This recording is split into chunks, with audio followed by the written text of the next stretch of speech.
Hi guys. So ನಂದು YouTube channel start ಮಾಡ್ಬೇಕು ಅನ್ಕೊಂಡಿದ್ದೀನಿ. ಸೊ ಇವತ್ತು ನಾನು ಫಸ್ಟ್ ಯೂಟ್ಯೂಬ್ ವಿಡಿಯೋ ಶೂಟ್ ಮಾಡ್ತಿದ್ದೀನಿ. ಈ ವಿಡಿಯೋ ಎದ್ರ ಬಗ್ಗೆ ಇರುತ್ತೆ ಅಂದರೆ, ನಾನು ಟ್ರೈಮ್ ಸ್ಕ್ರಾಂಬ್ಲರ್ 400X ತೊಗೊಂಡಿದ್ದೀನಿ. ಸೊ ಎಲ್ಲಿಂದ ಈಗ ಕಿಚ್ಚುಡ್ತು, ಎದಕ್ಕೆ ಬೈಕ್ ತೊಗೋಬೇಕು ಅನಿಸ್ತು ಅಂತಂದು ಹೇಳ್ತೀನಿ. ಹಾಗೆ ಯಾವ ಟೆಸ್ಟ್ ಡ್ರೈವ್ ಮಾಡಿದೆ, ಏನೇನು ಕತೆ, ಯಾಕೆ ಈ ಬೈಕ್ ಸೆಲೆಕ್ಟ್ ಮಾಡಿದೆ ಅಂತ ಫುಲ್ ಹೇಳ್ತೀನಿ. ಸೊ ಫಸ್ಟ್ ನಾವು ಡಿಸೆಂಬರಲ್ಲಿ ನಾನು ನನ್ನ ಫ್ರೆಂಡ್ಸ್ 4 ಜನ ಎಲ್ಲರೂ ಒಂದೊಂದು ಬೈಕ್ ತೊಗೊಂಡು ನಾವು ಕೇರಳ ಟ್ರಿಪ್ ಹೋಗಿದ್ವಿ. ಎಲ್ಲಿ ತನಕ ಅಂದರೆ ಆಲ್ಮೋಸ್ಟ್ ತಿರುವನಂತಪುರಂ ತನಕ ಹೋಗಿ ವಾಪಸ್ ಬಂದ್ವಿ ತಮಿಳ್ನಾಡು ರೂಟಿಂದ. ಅದು ಆಲ್ಮೋಸ್ಟ್ ಅರೌಂಡ್ 2000 ಕಿಲೋಮೀಟರ್ಸ್ ಅರೌಂಡ್ ಮಾಡಿದ್ವಿ. ಇಷ್ಟು ಬೈಕ್ ಸಿ ಇರೋದಂದರೆ ನನ್ನ ಫ್ರೆಂಡ್ ಎಕ್ಸ್ಪಲ್ಸ್ 200. ಅದು ಬಿಟ್ಟರೆ 3 ಬೈಕ್ ಕೂಡ 150cc. ನಾನು ಯೂನಿಕಾರ್ನಲ್ಲಿ ಹೋಗಿದ್ದೆ. ಸೊ ಆ 2000 ಕಿಲೋಮೀಟ್ರ್ ಹೋಗಿ ಬಂದ್ಗಡೆ ನನಗೆ ಬೈಕ್ ತೊಗೋಬೇಕನ್ನಿಸ್ತು ಫುಲ್ಲು. ಅದಾದ್ಗಳಿಂದ ಬಂದು ನೋಡಿದೆ ಸ್ಟಾರ್ಟಿಂಗಲ್ಲಿ ಯಾವ ಟೈಪ್ ಬೈಕ್ ತೊಗೋಬೇಕು. ಅಡ್ವೆಂಚರ್ ಬೈಕ್ ರಿಲೇಟೆಡ್ ಸೆಟ್ ಆಗಿದ್ದೆ. ಸೊ ವಿ-ಸ್ಟ್ರಾಮ್ ಫಸ್ಟ್ ಮೈಂಡ್ ಬಂದಿರೋದು ವಿ-ಸ್ಟ್ರಾಮು. ಯಾಕಂದರೆ 150cc ಇಂದ ಡೈರೆಕ್ಟ್ ನನಗೆ ದೊಡ್ಡಕ್ಕೆ ಜಂಪ್ ಮಾಡೋಕ್ಕೆ ಇಷ್ಟ ಇರಲಿಲ್ಲ. ಮೀಡಿಯಮ್ ಕಾಸ್ಟಲ್ಲಿ ಕೂಡ ಬೇಕಿತ್ತು. ಎಲ್ಲ ಸರ್ಚ್ ಮಾಡಿದೆ. ಅದಾದ್ಗಡೆ ಅದು ಸ್ವಲ್ಪ ಪ್ಲಾಸ್ಟಿಕ್ ಬಾಡಿ ಸ್ವಲ್ಪ ಜಾಸ್ತಿ ಓಡಿಸಿದ್ಮೇಲೆ ಫುಲ್ ಲೂಸ್ ಆಗುತ್ತೆ, ಹಂಗೆ ಹಿಂಗೆ ಅಂತ ಜನ ಅಂದರು. 2 ವೀಡಿಯೋಸ್ ನೋಡಿದ್ದೆ. ಸೊ ಅದಾದ್ಗಡೆ ನಾನು ರಿಜೆಕ್ಟ್ ಮಾಡಿದೆ. ಸೆಕೆಂಡ್ ನಾನು ಹೇಳಿದ್ನಲ್ವ, ಇದು ಬೈಕ್ ಟ್ರಿಪ್ಪಲ್ಲಿ ಎಕ್ಸ್ಪಲ್ಸ್ ಇತ್ತಂತ. ಸೊ ಅದು ಎಕ್ಸ್ಪಲ್ಸ್ ಎಕ್ಸ್ಪಲ್ಸ್ ಕೂಡ ಹೊಡೆದಿದ್ದೆ ಟ್ರಿಪ್ಪಲ್ಲಿ ಒಂದು 200 ಕಿಲೋಮೀಟರ್ಸ್. ಸೊ ಅದು ಕೂಡ ಭಾರಿ ಅನಿಸಿತ್ತು. ಗಡ್ಡಿ ಅದೆಲ್ಲ ಫುಲ್ ಆರಾಮಾಗಿ ಹೊಡೆದ್ಬಿಟ್ವಿ. ಅದಾದ್ಗಡೆ ಎಕ್ಸ್ಪಲ್ಸ್ 210 ಬರುತ್ತೆ, ವೇಟ್ ಮಾಡೋಣ ಅಂತ ಅಂದ್ಕೊಂಡು ವೇಟ್ ಮಾಡಿದ್ವಿ. ಅದಾದ್ಗಳಿಂದ ಜುಲೈಯಲ್ಲಿ ಟೆಸ್ಟ್ ಡ್ರೈವ್ ನೋಡೋಕ್ಕೆ ಸ್ಟಾರ್ಟ್ ಮಾಡಿದೆ. ಫಸ್ಟ್ ಎಕ್ಸ್ಪಲ್ಸ್ ನೋಡಿ ಬಂದ್ವಿ. ಹೆವಿ, ಮೊದಲಿನಕಿನೇ ಹೆವಿ ಇತ್ತು 210. ಸೊ ಹೊಡೆದ್ವಿ, ಬಟ್ ಅಷ್ಟು ಏನಂತಾರೆ ಅದು ಫೀಲ್ ಬರಲಿಲ್ಲ.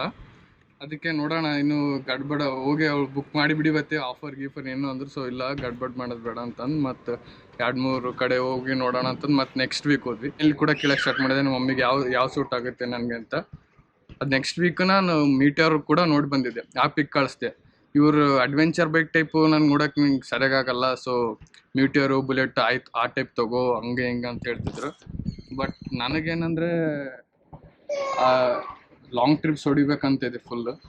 ಸೊ ಅದಕ್ಕೋಸ್ಕರ ಹಂಗೆ ನಾನು ಸುಮ್ಮನೆ ನೋಡಿದೆ ಮೀಟರು. ಅದು ಕೂಡ ನಂಗೆ ಸಖತ್ತಾಗಿ ಅನಿಸ್ತು. ಬಟ್ ಏನಂದರೆ ಅದೇ ನಿಲ್ಲಕ್ಕಾಗಲ್ಲ, ಹೊಡಿಯೋಕ್ಕಾಗಲ್ಲ. ಗಡಿ ಬಂದರೆ ಹಂಗೆ ಅಬ್ಸರ್ವ್ ಬಾಡಿ ಎಲ್ಲ ಫುಲ್ ಪೇನ್ ಆಗುತ್ತೆ ಅಂತ ನಾನು ಅದು ಕೂಡ ಡಿಸ್ಕಾರ್ಡ್ ಮಾಡಿದೆ. ಸೊ ಆಮೇಲೆ ನೆಕ್ಸ್ಟ್ ಬಂದಿರೋದು, ನೆಕ್ಸ್ಟ್ ಇನ್ನೊಂದು 2 ವೀಕ್ಸ್ ಬಿಟ್ಟು ಮತ್ತೆ ತಲೆಗೆ ಬಂತು. ಬೇರೆ ಆಪ್ಷನ್ ನೋಡ್ತಿದ್ದೆ. ಹಿಮಾಲಯನ್ ಮೊದಲಿಂದೇ ಇತ್ತು. 450 ತುಂಬ ಹೆವಿ ಇದೆ, ಆಗಲ್ಲ, ಬಿದ್ದರೆ ಎತ್ತಕ್ಕಾಗಲ್ಲ, ಈಸಿಯಾಗಿ ಹೊಡಿಯೋಕ್ಕಾಗಲ್ಲ ಅಂತಂದು ನಾನು ಅದು ಆಪ್ಷನಲ್ಲೇ ಕನ್ಸಿಡರ್ ಮಾಡಿರಲಿಲ್ಲ. ಟ್ರಯಂಪ್ ಮೈಂಡಲ್ಲಿ ಇತ್ತು, ಬಟ್ ಅದು ಸ್ವಲ್ಪ ಕಾಸ್ಟ್ ಭಾಳ ಇತ್ತು. 3.5 to 4 ಲ್ಯಾಕ್ ಅಷ್ಟಿರಲಿಲ್ಲ ನನ್ನ ಮೈಂಡಲ್ಲಿ. ಒಂದು 2 ಲ್ಯಾಕ್ ಅರೌಂಡ್ಗೆ ಇತ್ತು. ಹಂಗೆ ಅದಾದಮೇಲೆ ನಾನು ಹಿಮಾಲಯನ್ ಊರಿಗೆ ಹೋದೆ. ಒಂದು ಯೂಟ್ಯೂಬೆಲ್ಲ ವೀಡಿಯೋಸ್ ನೋಡಾದ್ಮೇಲೆ ಹಿಮಾಲಯನ್ ತೊಗೊಳ್ಳೋಣ. ಹಿಮಾಲಯನೇ ಫಿಕ್ಸ್ ಆದೆ ನನ್ನ ಮೈಂಡಲ್ಲಿ. ಯಾಕಂದರೆ ಆಫ್ ರೋಡಿಂಗು ಟೂರಿಂಗಿಗೆ ಎಲ್ಲ ಬರುತ್ತೆ, ಹಿಮಾಲಯನ್ ಫಿಕ್ಸ್ ಆದೆ. ಬರೀ ಮೈಂಡಲ್ಲಿ ಅಷ್ಟೇ, ಟೆಸ್ಟ್ ಡ್ರೈವ್ ಹೋಗಿರಲಿಲ್ಲ ಇನ್ನು. ಬಂದೆ, ಟೆಸ್ಟ್ ಡ್ರೈವ್ ಹೋಗಿ ನೋಡಿ ಬಂದೆ. ಒನ್ ಡೇಲೇ ಹಿಮಾಲಯನ್ ಮತ್ತು ಸ್ಕ್ರಾಂಬ್ಲರ್ಗೆ ನೋಡಿ ಬಂದೆ. ಹಿಮಾಲಯನ್ ಕುಂತ ಆದ ತಕ್ಷಣ ಫುಲ್ ಏನೋ ಒಂದು ದೊಡ್ಡ ಲಾರಿ ನಡೆಸ್ತಿದ್ದೀನಿ ಅನಿಸುತ್ತೆ. ಚೆನ್ನಾಗಿತ್ತು, ಭಾರಿ ಕಂಫರ್ಟಬಲ್ ಇತ್ತು. ಬಟ್ ಏನಂದರೆ ಅದೇ ಭಾಳ ಹೆವಿ ಇತ್ತು, ನನ್ನ ಕೈಲಿ ಅಷ್ಟು ಹ್ಯಾಂಡಲ್ ಮಾಡೋಕ್ಕಾಗಲ್ಲ ಅನಿಸ್ತು. ಆಮೇಲೆ ಸ್ಕ್ರಾಂಬ್ಲರ್ ನೋಡಿ ಬಂದೆ. ಸ್ಕ್ರಾಂಬ್ಲರ್ ಸೇಮ್ ಅರೌಂಡ್ 400cc. ಅದು ಕೂಡ ಆಫ್ ರೋಡಿಂಗ್ ಅಲ್ಲೇ ಸೈಡಿಗೆ, ಅಲ್ಲೇ ಶೋರೂಮ್ ಹತ್ರ ಆಫ್ ರೋಡಿಂಗ್ ರೋಡ್ಸಿದ್ದು, ಅಲ್ಲಿ ಕೂಡ ಹೊಡೆದು ಬಂದೆ. ಫುಲ್ ಹಿಂಗೆ ಗಾಡಿ ಮೇಲೆ ಹಚ್ಚೋದು, ಕೆಳಗೆ ಹೋಗೋದೆಲ್ಲ ಅದು ಕೂಡ ಕಂಫರ್ಟಬಲ್ ಇತ್ತು ಆಲ್ಮೋಸ್ಟ್ ಹಿಮಾಲಯನ್. ಬಟ್ ಒಂದು ಹಿಂಗೆ ಸ್ಟೀಪ್ ಹಂಪ್ ಬಂದರೆ ಅಷ್ಟು ಡಿಫ್ರೆನ್ಸ್ ಗೊತ್ತಾಗೋದು. ಅದು ಬಿಟ್ಟರೆ ಆಲ್ಮೋಸ್ಟ್ ಚೆನ್ನಾಗೇ ಇತ್ತು ಸ್ಕ್ರಾಂಬ್ಲರ್ ಕೂಡ.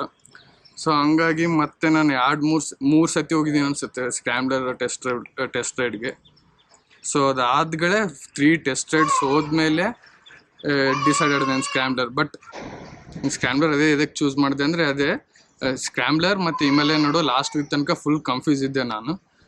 ಏನಕ್ಕೆ ಕನ್ಫ್ಯೂಸ್ ಅಂದರೆ, ಹಿಮಾಲಯನ್ ಸರ್ವಿಸಿಂಗ್ ಎಲ್ಲ ಕಡೆ ಇದೆ. ನಾನು ಲದಾಖ್ ಟ್ರಿಪ್ ಹೋಗ್ಬೇಕಂತಿದ್ದೆ ಇಯರಲ್ಲಿ. ಅಲ್ಲಿ ಕೂಡ ಲದಾಖಲ್ಲಿ ಕೂಡ ಸರ್ವಿಸಿಂಗ್ ಸೆಂಟ್ರು ಎಲ್ಲ ಇದೆ.